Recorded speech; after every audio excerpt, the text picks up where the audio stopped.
welcome back to this video. In this video, I will show you on how to find your block account list on TikTok. So let's see.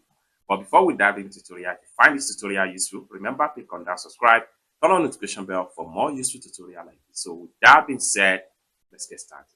The very first thing you need to do is to open up your TikTok app. So I'm going to click on here.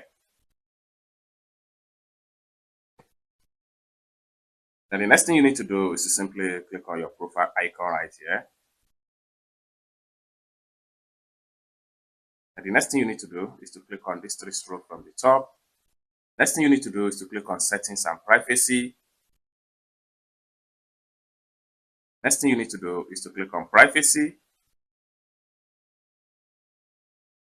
Then you have to simply scroll down all the way down and click on blocked accounts. It takes you right here. All the contacts you have been blocked so far on your TikTok page is going to be displayed right here. You can unblock them. It's as simple as that. So basically, this is how to find your block account list on TikTok. I hope you really got value for this video. If you find this video useful, give this video a big like, and also remember to subscribe to the channel for more useful tutorials like this. Thank you so much for watching, and I hope to see you